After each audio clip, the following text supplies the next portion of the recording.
ano que tivemos sobre a face de Israel. Porque até então, o único Deus, o único rei, era o nosso próprio Deus. E aí ele cai quando ele começa o quê? Quando teve muita vitória, muita bênção, e aí ele parou de olhar para Deus como de baixo para cima, Deus está acima de mim, mas ele começou a olhar para Deus do lado. Porque passou-se na cabeça dele o seguinte: Deus me abençoou tanto, Deus ele trouxe tantas alegrias, tanta prosperidade sobre o meu reinado sobre Israel, que ele não vai se importar com o que eu faça. Então ele estava querendo dizer o seguinte: eu sou um sócio de Deus. Então aquilo que eu fizer aqui é por minha ordem e está tudo bem, não vai acontecer nada. Mas veja que Saul, ele buscou tudo aquilo que Deus abominava. Talvez eu acho que um dos piores momentos foi quando, ao invés de ele recorrer ao profeta Samuel, ele recorre a uma mulher que lia a mão, lia cartas, que invocava espíritos, que era uma clarividente, era uma pessoa que conseguia ver o futuro através do maligno. Por quê? Porque ele sabia que ali ele teria uma resposta mais rápida, mas também seria uma resposta conveniente ao que desejava o coração dele. Ele fez aquilo que a gente viu na história de Juízes. Era reto aos seus olhos. Quando Saul começa a fazer isso, Deus olha para ele e fala assim: ele já não serve mais para ser o rei do meu povo. Ele já olha para Saul e fala: não tem mais como eu manter. Aí olha só o que ele faz. Deus chama Samuel e fala: Samuel, se levante e vá para a casa de Jessé, porque você vai ungir lá o novo rei de Israel. E a gente tem uma história linda, porque quando Jessé chega na casa de Samuel, ele fala assim: Jessé, reúna todos os seus filhos, porque eu preciso conversar com vocês. E a gente vê na Bíblia que Samuel ele começa a ter uns pensamentos. Ele sentado ali, eles preparam a casa para o profeta, que era uma tradição. Um profeta de Deus veio à minha casa, então ele preparava um banquete.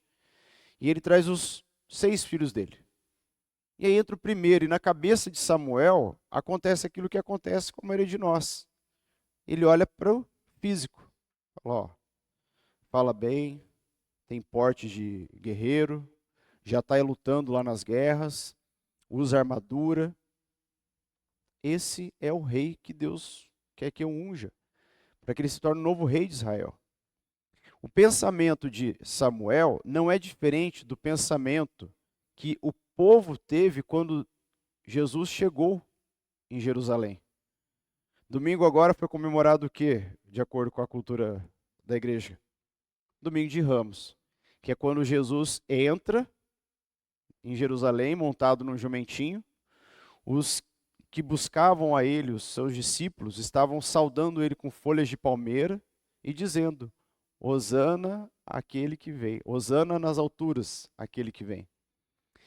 O povo esperava um Jesus, um Cristo, um Messias, montado num cavalo pomposo, vestindo uma armadura de guerreiro, vestindo uma roupa de rei, uma majestade vinda com toda a sua cavalaria, com todos os seus soldados.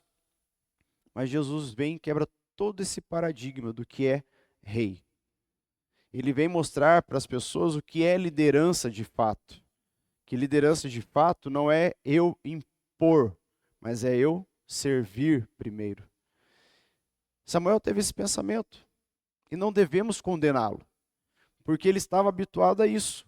Um rei é quem? Quem usa armadura, quem sabe guerrear, quem tem técnicas e táticas para batalha.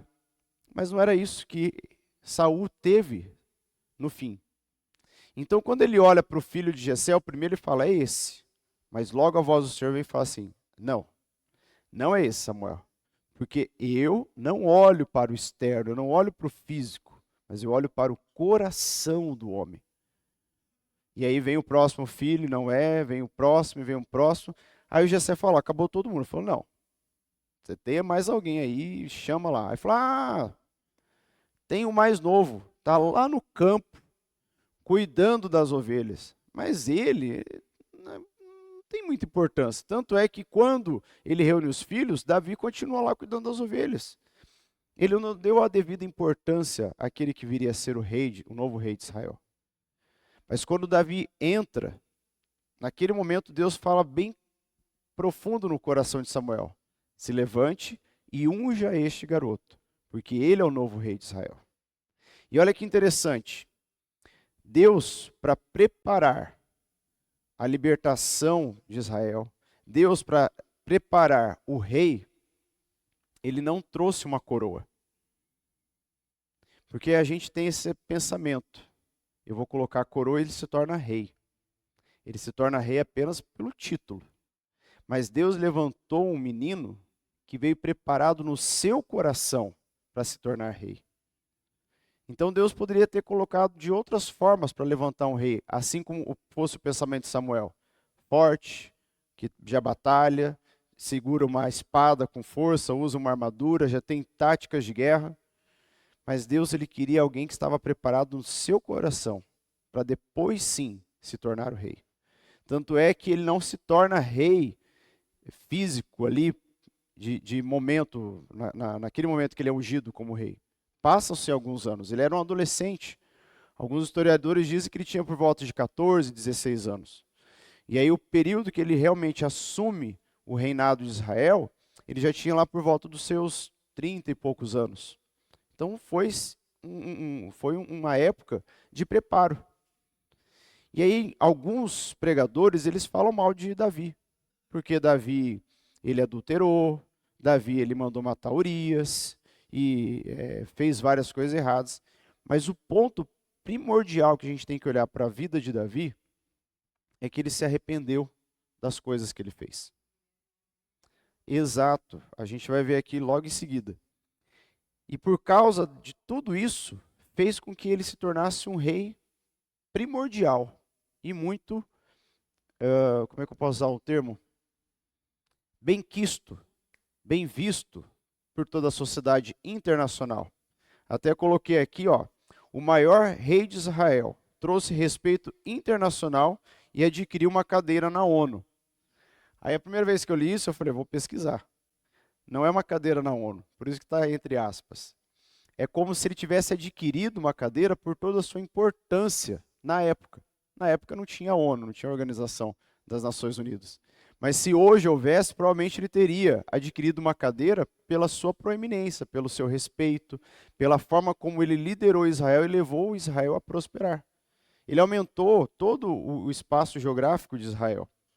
Que daí a gente começa a já ver agora ali, Samuel 2. Davi enriqueceu a nação. Ele aumentou os limites geográficos do país, porque até então Israel era uma comunidade muito pequena. Mas ele, com as suas conquistas, ele foi aumentando. E é isso, criou-se ao redor dele a imagem de um rei poderoso. Davi era um homem segundo o coração de Deus. Por quê? Porque ele fazia errado, mas ele voltava e pedia perdão. Davi e Saul tinham as mesmas fraquezas, se a gente for colocar nos pontos como funciona. Mas a diferença é que Saul dizia assim: o meu palácio. E Davi dizia: Deus me deu. Saul buscava aquilo que não era correto diante dos olhos do Senhor.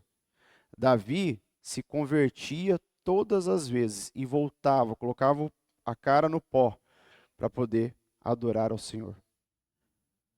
E é interessante quando o profeta chega até Samuel, até Davi, quando ele comete o adultério, e Deus fala com o profeta. Ele fala: olha, Davi, aconteceu o seguinte: um homem tinha várias ovelhas, mas ele cobiçou a ovelha do homem do vizinho dele, que só tinha uma, era a única ovelha que ele tinha.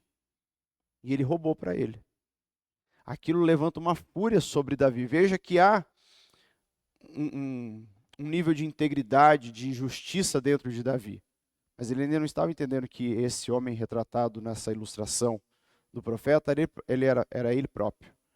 Então ele diz o seguinte: traga este homem aqui, porque eu mesmo, com as minhas mãos, irei condená-lo.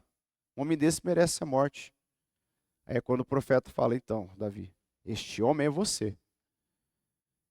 O que ele contou ali foi uma historinha para fazer Davi entender o quão errado ele estava. Davi, ele tinha todo o poder, mas ele foi ali aonde só tinha a única mulher para aquele homem.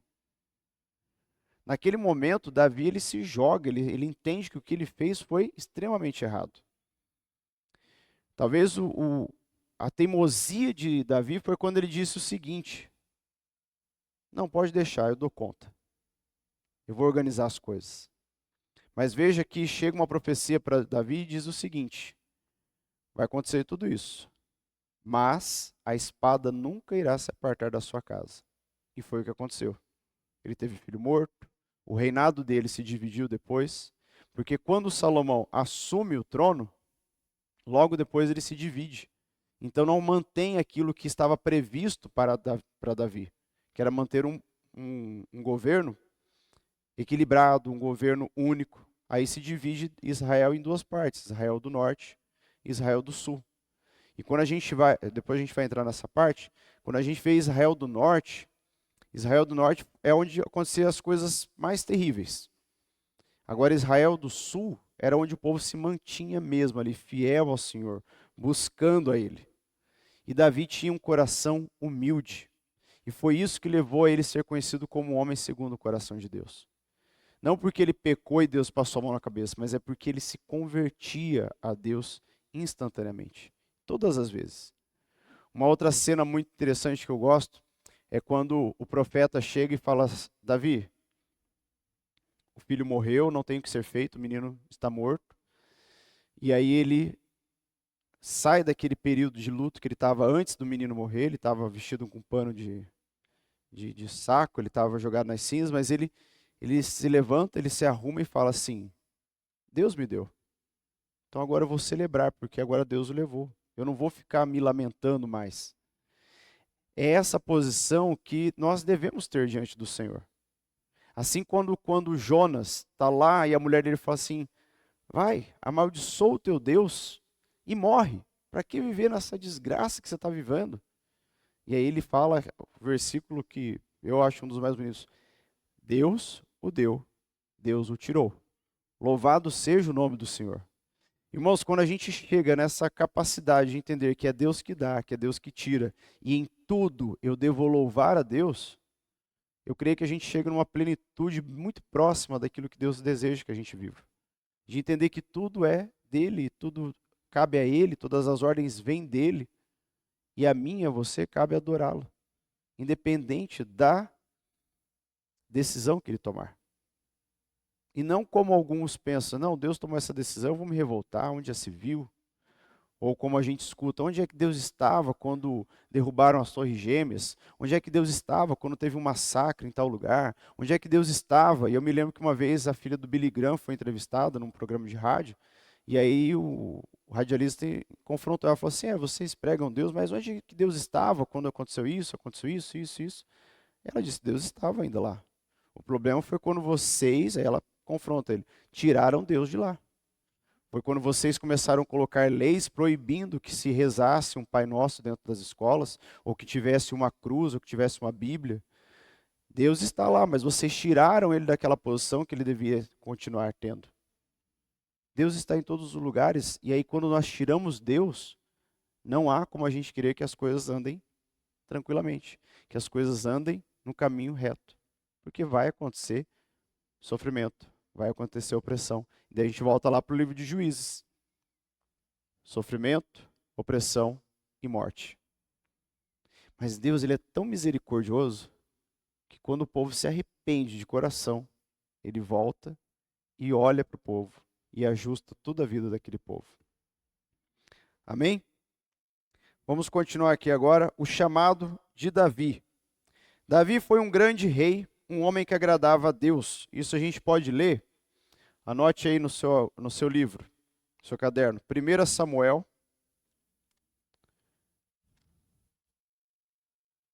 capítulo 13, versículo 14.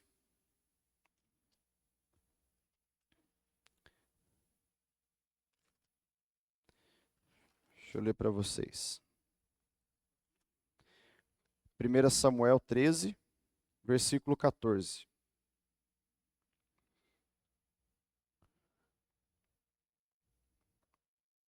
Vou ler a partir do 13. Então disse Samuel a Saul: procedestes neciamente em não aguardar o mandamento que o Senhor teu Deus te ordenou, pois teria agora o Senhor confirmado o teu reino sobre Israel para sempre.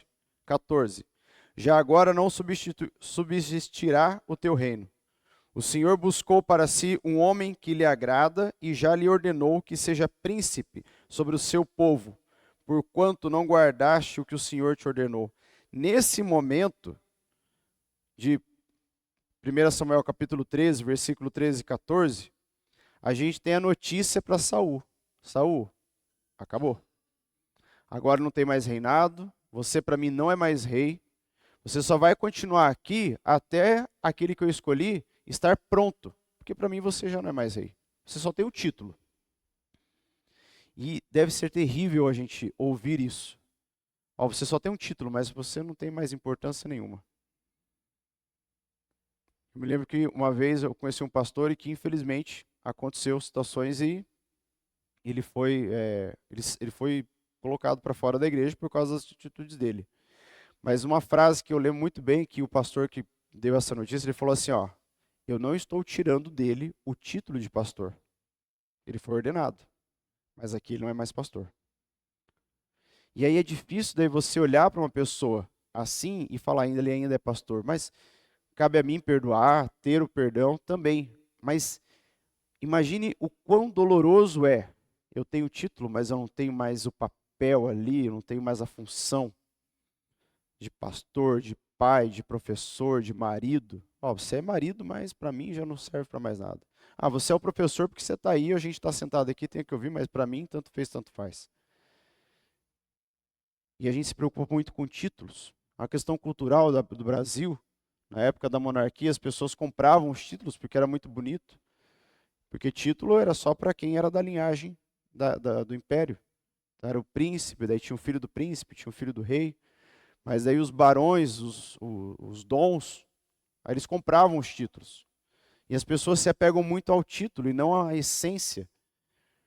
Então dizer, eu sou filho de Deus, mas eu não vivo a ser filho na essência, de nada adianta. É como eu colocar um adesivo no meu carro. Deus me deu, sou filho de Deus, sou guardado pelo Senhor, mas a minha vida é desregada, ela não tem uma vida que busca agradar ao Senhor. Eu tenho que buscar muito mais a essência em ser do que ter. Porque o ter é uma consequência. Ele vai acontecer. Ficou claro essa parte? Davi, então, ele pacificou toda aquela região, porque vivia em grande guerra. Desde o Egito até o rio Eufrates, uma longa extensão. Ele cuidou de tudo aquilo. Mas o mais importante é que ele trouxe o quê? Paz sobre a região de Israel. Porque era uma região que vivia muito conturbada. Você pega, ele tem uma época de juízes, várias guerras, várias vezes os juízes pecavam e Deus permitia que aquilo acontecia, porque eles estavam abrindo brechas. E aí Deus depois vinha com o clamor do povo, levantava outro juiz, perdoava o povo, perdoava a nação, eles faziam tudo, mas aquilo era assim, ó, cansativo, cansativo. Aí vem Saul. Saul ele começa bem o reinado dele, mas depois ele cai, ele faz com que o povo vá também olhar para ele e falar, poxa, olha o que Saul está fazendo. Mesmo escondido lá na caverna, ele foi consultar uma cartomante, uma médium, mas isso não está certo, Deus não se agrada disso. Mas Davi, em todos os momentos, ele não fez isso. Por isso que Davi, ele, até hoje, ele é visto como o maior rei que Israel já teve. E não vai haver outro. O único rei maior que ele vai ser o rei Jesus, quando ele voltar e governar sobre as nossas vidas. Davi pecou, mas quando pecava se arrependia e mudava o comportamento. Isso que é muito importante, porque não era só um arrependimento de boca. Senhor, me perdoa, me perdoa. Não, ele mudava completamente o comportamento dele. Ele tinha ali uma verdadeira conversão. Não era aquela conversão só de fachada, aquele remorso. Olha, eu me arrependi e está tudo bem, está tudo certo, resolvido. Não, ele fazia com que aquilo realmente mudasse a vida dele. E aí eu quero ler com vocês o livro de 2 Reis. Anote aí no seu caderno. 2 Reis. Bati sem querer aqui. Segunda Reis, capítulo 18.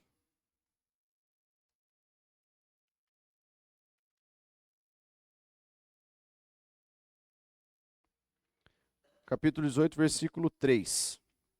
E diz assim, o rei Ezequias: Fez ele o que era reto perante o Senhor, segundo tudo o que fizera Davi, seu pai. Jeroboão, que foi um outro rei, Jeroboão I, porém não conseguiu alcançar os padrões de Davi. Aí olha só o que acontece um pouquinho depois. Ele fala assim, ó: Tu não fostes como Davi, meu servo, que guardou os meus mandamentos e andou após mim de todo o seu coração. Por que eu estou lendo esses dois versículos para vocês? O rei Ezequias e o rei Jeroboão tinham como nível, tinham como régua, na verdade, perdão, como régua, Davi. Então, para Ezequias ele fala: fez o que era reto perante o Senhor, segundo tudo o que fizera Davi, seu pai. Mas para Jeroboão primeiro ele diz: Tu não fostes como Davi, o meu servo, que guardou os meus mandamentos e andou após mim de todo o seu coração. Imagina você ser usado como régua, como nível na vida das pessoas. Você é como a Vera, que se andou segundo os preceitos do Senhor. Não, você não é como a Vera. Qual você gostaria de ouvir na sua vida? Como você gostaria de ser comparado? Como você gostaria que as pessoas olhassem para você? Olha, eu gosto dele porque ele faz tudo conforme Deus fala.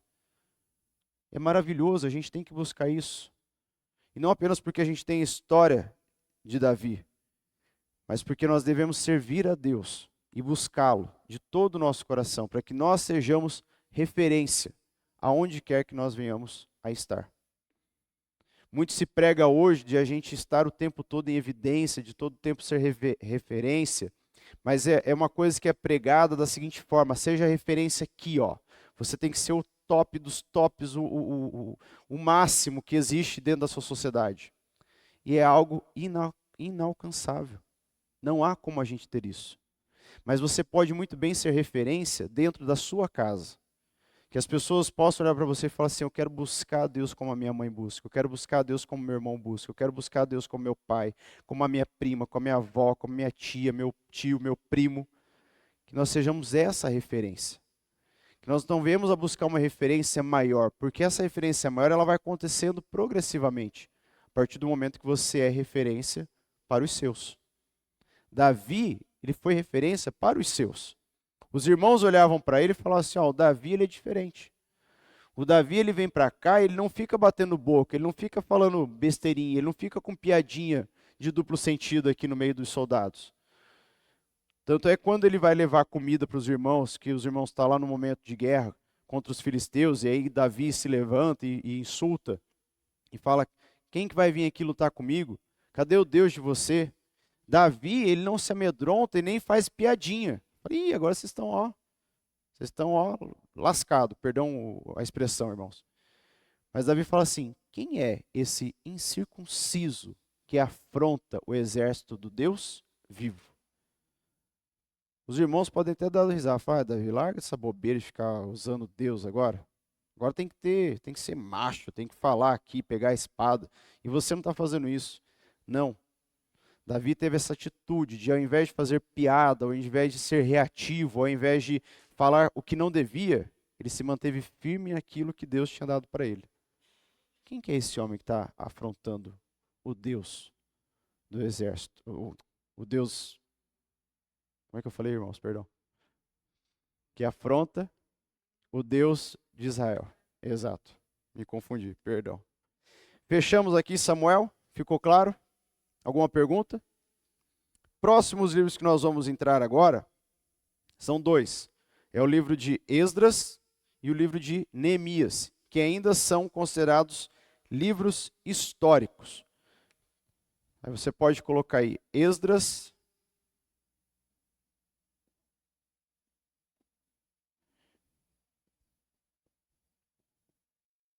e Neemias. E aí você anote como for mais conveniente para você. Esse eu não fiz slides para a gente poder adiantar um pouco aqui para o nosso horário. Com o fim da monarquia, quando Salomão toma o poder e depois se divide, entra aqui agora o livro de Esdras. Esdras foi um judeu que voltou do cativeiro babilônico, então ele vivia como escravo na Babilônia. Mas ele tinha uma missão, que era restaurar o templo, que tinha sido destruído em uma das guerras. Foi um momento de muita perseguição sobre o povo de Israel, foi um momento de destruição. Imagine todo um templo construído por muitos anos, ser trazido ao pó.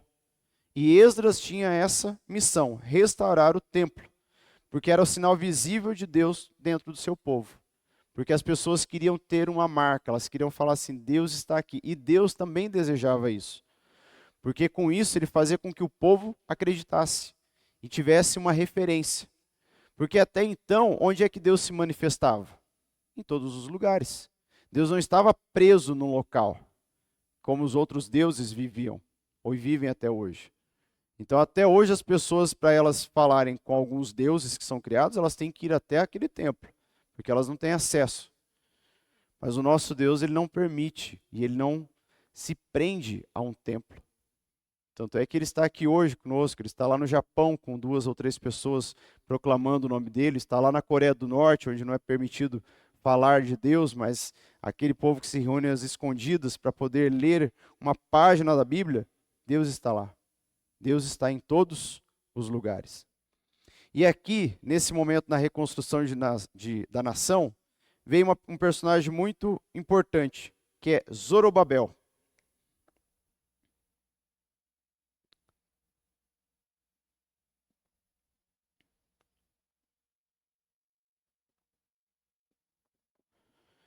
Zorobabel, ele vem com um povo, mais ou menos 50 mil judeus. E eles trazem a missão de recomeçar, junto com os outros judeus que haviam nascido na Babilônia, o templo. A conclusão do templo se deu aproximadamente em 515 a.C. Aí nós temos alguns pontos importantes. A construção original ela foi ambientada por Salomão. Eu não sei se eu contei aqui na última aula sobre aquela história, que daí não está na Bíblia, de que a Arca da Aliança ela caiu num buraco para se proteger. Foi para vocês ou foi no culto que eu contei? Existe uma história, ela não está inclusa na Bíblia, porque é uma história fantasiosa, vamos se dizer assim, mas que traz uma figura daquilo que Cristo fez na cruz. Para que a Arca da Aliança era usada? Para aspergir o sangue e ali haver a remissão dos pecados. Mas as pessoas faziam isso constantemente, porque tinha que buscar o perdão de Deus. Foi o que a gente viu lá quando Deus passou os mandamentos para Moisés, baseado no amor de Deus. Mas quando a Arca da Aliança foi posta dentro do Santo dos Santos nesse templo, Salomão planejou o quê? Falou, eu vou colocar um dispositivo de segurança que quando alguém tentar roubar, abrir aqui, vai ter uma válvula que ela vai cair numa caixa e vai ficar escondido para que ninguém roube e a gente possa depois recuperá-la. Segundo a tradição dessa história, essa Arca da Aliança caiu no local onde ela ficava debaixo do morro do Gólgota, onde Jesus foi crucificado. E aí quando a cruz é colocada naquele buraco feito na rocha para poder sustentar a cruz, e o sangue de Jesus vai escorrendo pelo corpo dele e pelo madeiro, e vai penetrando naquele buraco feito na rocha, ela vai entrando por aquelas fissuras que há na rocha e cai sobre esse local onde supostamente estaria escondida a Arca da Aliança. E aí acontece a remissão total dos pecados da humanidade. O que é muito bonito, mas não é verídico.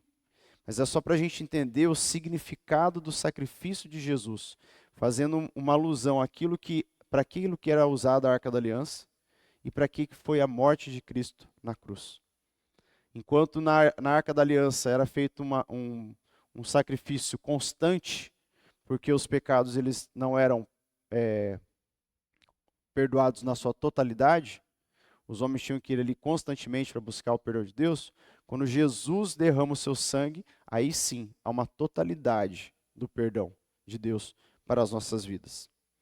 Então, a construção original com Salomão, e aí quem destruiu foi Nabucodonosor. Depois, a reconstrução com Esdras e o templo já não tinha mais a Arca da Aliança, não tinha o Urim e o Tumim, Não tinha óleo sagrado, não tinha fogo sagrado, não tinha as tábuas dos 10 mandamentos, não tinha o vaso com o maná e o cajado, só havia o templo. Qual que era a novidade desse templo? Na sua corte exterior, uma área para prosélitos que eram adoradores de Deus, mas sem se submeter à lei do judaísmo. Aí olha que interessante. As pessoas iam para o templo, mas elas já não ofereciam mais os sacrifícios, porque já não tinha mais a Arca da Aliança. Ela já tinha desaparecido. Já não estava mais ali no Santo dos Santos. Mas eles tinham feito o quê? Um local na entrada onde as pessoas iam para adorar a Deus, mas elas não eram convertidas ao judaísmo. Eram pessoas comuns, pessoas que tinham uma simpatia por aquilo que havia nos escritos da Torá, por aquilo que o povo de Israel falava e vivia. Então eles iam ali para adorar a Deus. Essa era a novidade, porque até então não existia. Antes, o templo ele era dividido em 3 partes. Tinha o pátio, aí tinha o templo. Dentro do templo tinha o lugar santo. E aqui o santo dos santos. E esse local santo dos santos, aqui era o pátio. Esse lugar santo dos santos, apenas o sacerdote, o sumo sacerdote poderia entrar. E ele tinha que tomar todo um cuidado para entrar, porque se ele estivesse imundo, se ele estivesse com algum pecado escondido, ele era fulminado pela presença de Deus. E o que dividia esse santo dos santos com o lugar santo? Era uma cortina muito grossa, de aproximadamente ali uns 15 a 20 centímetros de espessura, feito de linho grosso, que não podia ser rasgado com a mão. E o único momento em que ela foi rasgada foi quando Jesus morre na cruz e ele fala, está consumado, e há um tremor sobre a terra, e o véu se rasga de cima a baixo. Para simbolizar o quê? Eu, Deus, estou abrindo o meu coração para que vocês tenham acesso. Agora vocês não precisam mais de um sacerdote que o levante, porque o meu filho amado, que morreu no seu lugar, já fez isso. E ele está abrindo toda essa passagem para que você tenha acesso ao meu coração. Nos 500 anos depois do retorno, o templo já havia sofrido bastante com desgaste natural, ação do vento, ataque dos exércitos. Herodes, querendo ganhar o apoio dos judeus, propôs o quê? Restaurar esse templo. Porque ele fez aquilo que hoje, e parece que é uma novidade, mas não é, as pessoas fazem isso até hoje.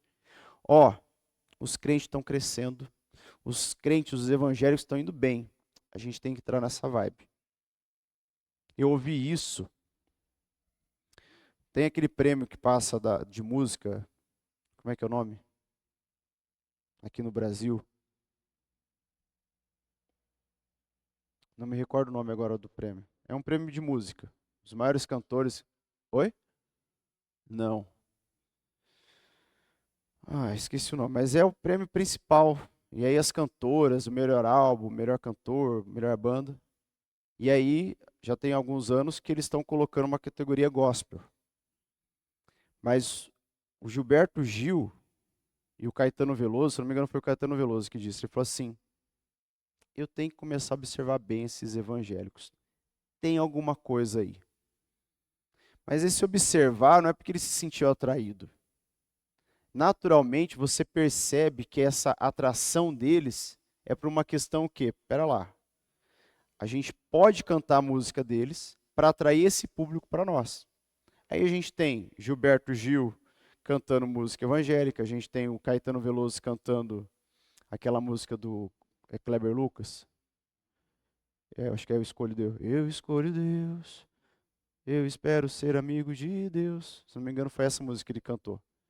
Mas por quê? Porque ele olhava para aquilo e falava assim, pera lá, a gente está perdendo um público. Aí as novelas começaram a fazer isso. Vamos colocar evangélicos na novela, porque a gente tem que atrair essa galera, a gente tem que atrair esse público. Sabe o que está acontecendo hoje? A mesma coisa que acontecia em Israel.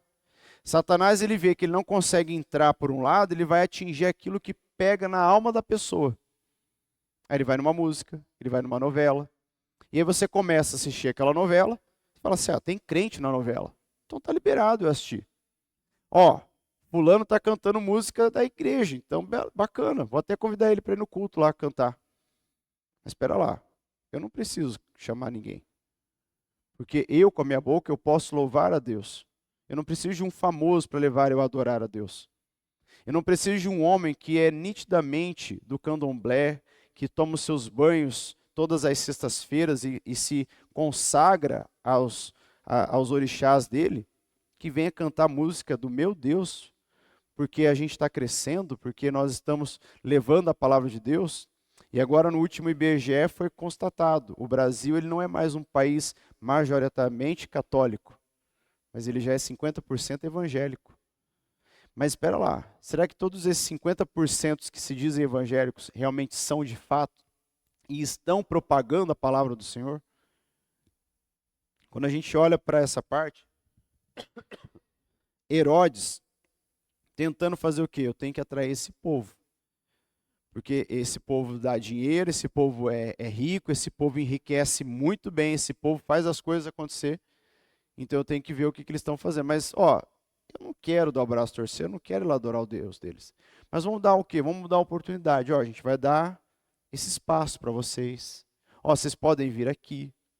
Vocês estão percebendo que a tática sempre foi a mesma?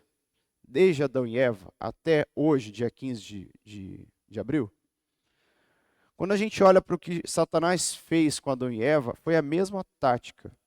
Quando a gente olha para o que Deus, para o que Satanás ofereceu para Faraó falar para o povo do Egito, é a mesma coisa. Ó, vai, mas só vai os homens, deixa as mulheres e as crianças. Não, vai, mas deixa os animais. Vai, deixa só as crianças. Ele queria falar o seguinte, ó, pode ir, mas o tempo todo eu tenho que estar preso a você, eu não posso libertar você totalmente. Mas aqueles que verdadeiramente são filhos de Deus, ele fala, não, aqui é 100% com Deus, não é metade aqui, metade ali. Não é eu um pezinho aqui, outro pé aqui. Herodes queria a mesma coisa. Eu não consigo trazer o povo todo para mim, mas espera lá, eu vou ganhar o coração deles. Eu vou ajudar a reconstruir o templo. Mas o interesse dele não era fazer com que o povo realmente adorasse a Deus. A intenção de Herodes ali na reconstrução do templo, depois de Esdras, foi essa. Olha, eu ajudo, mas é sobre os meus cuidados. Tributos vão ser pagos para mim, eu vou cuidar, eu que vou mandar, eu que vou governar. Uma palavra sobre o templo é que Deus nunca quis um templo, mas se convencionou a isto por quê? Porque as pessoas estavam se dispersando. Então Deus nunca quis um templo. Deus queria que o povo adorasse Ele em espírito e em verdade. Porque o templo do Senhor é quem? Eu e você. É o nosso coração. Tem até um pastor que eu conheço, uma vez ele falou que o pensamento dele sobre a volta de Cristo, de quando Satanás vai entrar, o anticristo vai entrar no templo e profanar a Deus, ele fala que ele não vê isso de forma física. Um homem entrando num templo que vai ser construído em Israel e profanando. A visão dele é diferente. A visão dele é a seguinte: o templo somos nós. Satanás vai entrar, o anticristo vai entrar no coração de cada um. E através do coração de cada um vai profanar a Deus. E aí ele vai escandalizar a todos. Claro que deu uma visão dele. Eu ainda tenho uma visão de que vai acontecer de forma física. Vai ter um templo, um local construído. E esse homem que se diz muito importante, que vai unir os povos, lá dentro ele vai profanar a Deus. Mas claro que daí a gente tem que esperar para acontecer. São teorias. Mas eu sigo muito o que fala em Apocalipse. Último ponto aqui, Neemias, que vem logo após Esdras, aproximadamente 430 anos antes de Cristo, ele vem com uma missão também de reconstruir os muros de Jerusalém. Aí de tarefa para você, para a nossa próxima aula, é você ler todos os capítulos de Neemias, que são 13, muito curtinho. Mas eu quero que você não apenas leia, eu quero que você faça uma seguinte tarefa, que foi essa tarefa que eu fiz quando eu aprendi bastante sobre Neemias. Eu li um capítulo e eu escrevia sobre aquele capítulo. Então eu quero que vocês deixem de tarefa, anote aí, ler o livro de Neemias, e para cada capítulo você vai fazer não vou falar resumo, que causa acho que uma coceira na gente, porque lembra da escola, né? O professor falava, vai fazer resumo, já que não veio de uniforme, não veio de tênis para educação física, vai fazer resumo. Você vai fazer um resumo, você vai fazer uma leitura, escreva aquilo que você entendeu. Caso for, pegue uma Bíblia de estudos, se você estiver em casa, ou pegue na internet para você entender algumas palavras ou os sentidos daquela frase. Mas eu quero que você faça essa tarefa, para que você guarde bem o que foi feito ali no livro de Neemias. Então, capítulo por capítulo. Aí você vai escrevendo no seu caderno ou numa folha.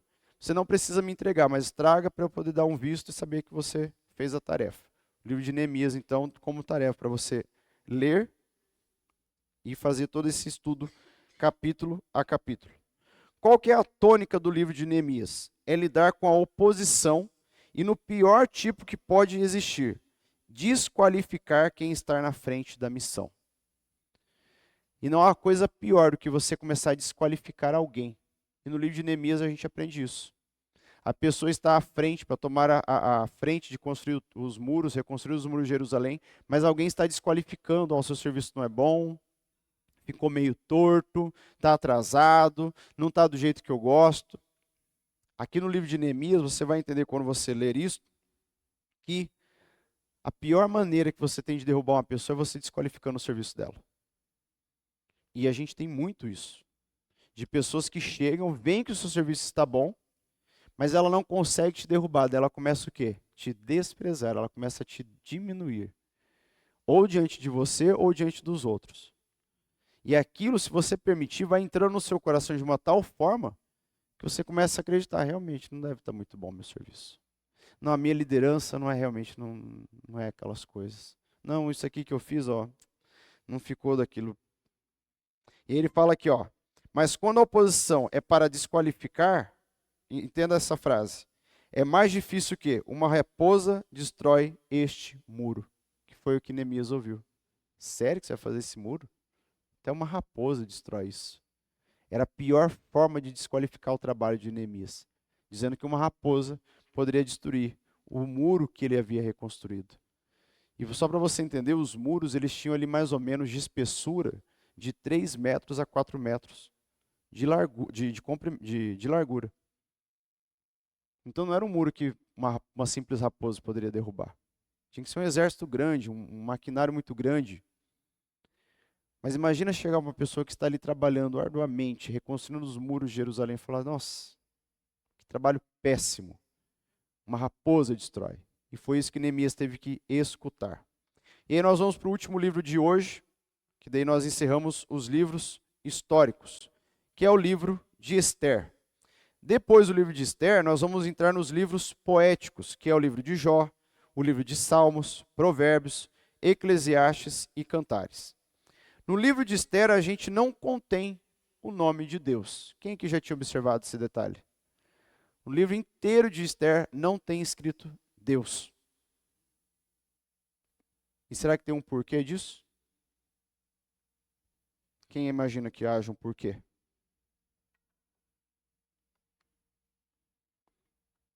Porque para que o livro de Esther pudesse ser levado adiante, ele teve que passar por uma avaliação dos assírios, que naquela época era uma cultura pagã.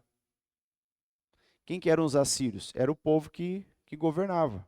O Assuero, que era o rei que depois se casa com Esther, ele era do povo assírio. E ó, detalhe importante, Assuero não era o nome real dele, era um título. Assim como o Papa recebe um título, ele escolhe o nome dele, o rei também escolhia o nome dele. Assim como o rei Charles, mas ele pegou o próprio nome dele e colocou Charles III. Mas ele poderia ter colocado um outro nome, que lhe fosse conveniente. Então, Assuero, que é o rei que a gente tem no livro de Esther, era um título. Se a gente for buscar na história, a gente consegue encontrar o possível nome verdadeiro dele. E eles não poderiam elogiar um Deus morando na terra de outro Deus. Por isso que no livro de Esther não tem Deus. Então toda vez que a gente vai ler ali alguma referência, se fala Senhor. Porque quando o tio dela, o Mardoqueu, chega e fala assim, será que não foi para isso que Deus, o Senhor te preparou? Para esse dia? Então não podia ter o nome Deus, porque eles não aceitavam que cultuassem outro Deus na terra deles. Só podia cultuar os deuses dele. E já que ele sabia que o Deus que estava sendo nomeado ali não era o Deus dele, então não pode falar. assírios. Com 2 S, vou escrever aqui.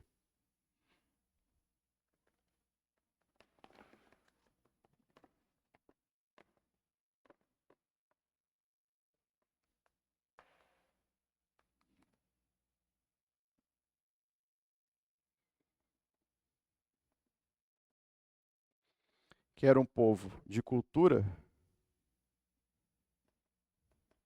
pagã. Eles adoravam muitos outros deuses, mas falou, ó, aqui, nossa época, como esse livro foi escrito aqui, a gente não vai aceitar o nome de Deus. E olha só, Esther é uma candidata a se casar com o rei do mundo, ali na época, porque ele era o mais poderoso. Na Bíblia, seu nome é Assuero, e na história secular é Xerxes. Então temos 2 nomes. Quando você vai procurar na história secular, é Xerxes, e na Bíblia a gente encontra como Assuero. O banquete que ele deu para escolher a sua nova esposa também foi o banquete que celebrava o início das batalhas contra os gregos, que por vingança do seu pai, que perdeu a batalha de Maratona. E aí se iniciou as guerras que a gente conhece na história da escola, as guerras médicas. E ele perdeu a famosa batalha Salamina contra Temístocles. Isso não são informações que eu vou escrever, porque não convém agora você anotar e guardar esses nomes que são difíceis. Mas o que eu quero que você entenda é o seguinte: quando ele faz um banquete e ele quer que a sua esposa. Eu tive uma professora com esse nome. Não, a esposa dele. Me ajuda aí, Vera. Esqueci, gente, perdão. A Vera vai procurar ali. Eu tive uma professora com esse nome. Eu olhava para ela, eu lembrava da história. Não. Vasti. Exatamente. Eu tive uma professora chamada. Quando ele fala, eu quero que a Vasti venha para cá porque eu quero apresentá-la, porque ela é meu troféu, eu falo assim, não, o que ele está achando? Ali eu costumo falar assim, quando a gente está conversando, que ali apareceu um feminismo na vida de Vasti. Ela falou, não, eu não estou aqui para ser objeto de decoração para esse homem. Quem ele pensa que ele é? Ela se esqueceu que ela estava falando com o rei do mundo, porque naquela época ele era o rei mais poderoso. Ele era o rei que comandava e ela simplesmente não. E aí ele fala o quê? Então beleza, pega suas coisas, ó, vai embora, porque você para mim não serve. Não sei se ele queria aquilo ali realmente para poder mostrar para todo mundo, porque dentro dele havia aquela questão do que a gente chamou hoje de machismo, que eu mando, eu quero uma mulher aqui como objeto, como meu troféu, ou se ele apenas queria trazer a rainha para que todos os outros conhecessem. A gente não tem essas informações. Mas o interessante é que quando ele conhece Esther, os olhos dele se fecham para todas as outras, porque ela era uma mulher linda, uma moça linda, na verdade. E ela é preparada pelos eunucos para poder estar à frente do rei Assuero. E aí, quando ele vê ela, fala assim: ó, não quero olhar para mais nenhuma candidata. Esta é a mulher com quem eu vou me casar. E o interessante de Esther é que também nos remete também a uma cristologia, pelo fato daquilo que ela fez. Então a gente tem daí uma outra simbologia. Mordecai, que era o tio dela, o Espírito Santo. Ela, eu e você, para chegar até o Rei dos Reis. Mas é só uma simbologia, tá, gente? Para que a gente possa entender as ligações que tem esse livro de Esther com aquilo que Jesus fez. Porque num determinado momento ela fala assim: o que eu vou fazer? Porque se eu entrar no trono, na sala do trono, eu vou ser morta. O que eu vou fazer? Aí quando o tio dela fala assim: será que não foi para esse momento que Deus te preparou e te colocou aqui? Que o Senhor te trouxe até aqui? E aí ela tem esse entendimento. Ela fala: então é o seguinte, tio, fala para todo o povo orar e jejuar em meu favor durante 3 dias, para que daí sim eu possa. E então ela tem ali uma convicção de que se ela entrasse sem Deus, ia dar errado. Ela não pensou em fazer as coisas por vontade própria. Nossa, eu descobri um negócio aqui. Ela não deixou que a ansiedade tomasse conta do coração dela. Ela não permitiu que ela atropelasse, colocasse os bois na frente da carroça, como a gente costuma usar o termo, Mas ela pensou, eu tenho que fazer as coisas do jeito que Deus quer que seja feito. E ela sabia que ela não tinha forças suficientes para lutar sozinha contra aquilo que ela ia enfrentar. Porque ela sabia que se ela entrasse, ela poderia ser morta. Ela era uma estrangeira, e aí ela ia chegar na frente do rei Assuero, ia chegar na frente esqueci o nome do homem que queria matar.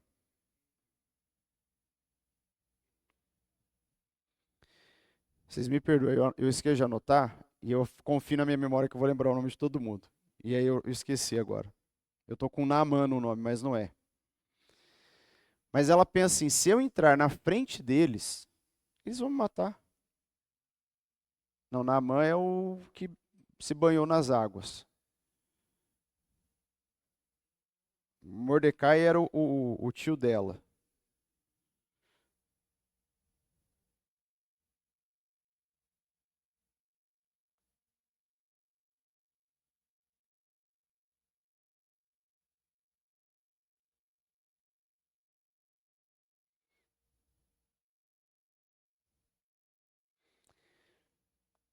Depois, se eu achar aqui, eu continuo. Mas entenda que ela sabia que se ela entrasse na presença desses dois homens, ela poderia ser morta.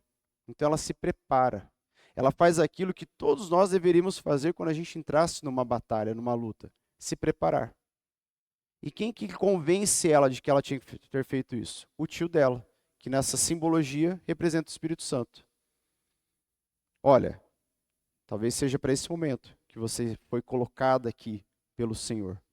Então, tio, fale para o povo jejuar e orar por mim, para que eu possa entrar na sala do trono e falar com o rei. E aí, depois de 3 dias, Amã, obrigado.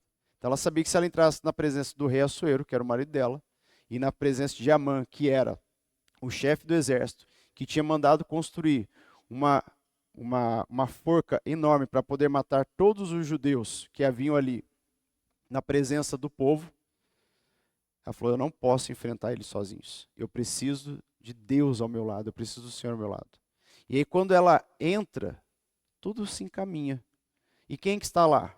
Assuero e Amã. E aí ela, ó, está acontecendo isso, isso, isso, e quem está fazendo isso é este homem. Inclusive eu vou ser morta se ele tomar as providências que ele quer tomar. Porque eu sou uma mulher judia. Porque até então, Amã não sabia. Ela era uma estrangeira que foi trazida para o baile do rei e o rei escolheu ela para ser a nova rainha. Mas ela se manteve ali, preservando a identidade dela, preservando a fé dela, e no momento de maior angústia, ela buscou aquele que todos nós devemos buscar, que é Deus. E aí ela consegue vencer aquele homem, mas não por força própria, pela força do Senhor. Ficou claro? Alguma dúvida? Perguntas? Depois eu envio para vocês os slides pelo grupo do WhatsApp. E aí a gente encerra por hoje, um pouquinho mais cedo. Que terminou mais cedo? Tô brincando. Prêmio Multishow, isso mesmo. Aí você que vai acompanhar depois, é o Prêmio Multishow. E aí estava tendo uma crescente ali de evangélicos se apresentando. Ele falou, a gente tem que saber o que esse povo tem, e a gente tem que tomar cuidado com essas coisas. Vamos fazer uma oração para encerrar? Senhor nosso Deus, nós te louvamos pelo dia de hoje, por esta noite, Pai, pelo entendimento que tivemos da Tua palavra, por tudo aquilo, Senhor Deus, que vem escrito, Deus, para que nós possamos crescer em entendimento, em sabedoria diante do Senhor, para que possamos estar cada vez mais firmados, Pai, contra as astutas ciladas de Satanás, que todos os dias vem para nos confrontar, todos os dias vem para nos trazer mentiras, todos os dias vem para trazer aquilo que possa desvirtuar a nossa atenção, que possa nos levar longe dos caminhos do Senhor. Mas, Pai, o meu desejo, a minha oração é que nessa noite nós possamos estar mais firmados, mais firmes na rocha que é Jesus Cristo. Que não seremos abalados por nenhum pequeno vento, não seremos abalados nem por uma pequena mentira que seja contada para nos levar distante do Senhor. Mas que estejamos firmes, fortalecidos pela Tua força em nós, pela Tua graça, pelo Teu amor sobre as nossas vidas. Pai, leva-nos em segurança, guarda as nossas vidas. Nós te louvamos por tudo que o Senhor tem feito e por tudo que o Senhor irá fazer. A ti toda a honra, toda a glória, todo louvor, para todo sempre. Amém. Amém.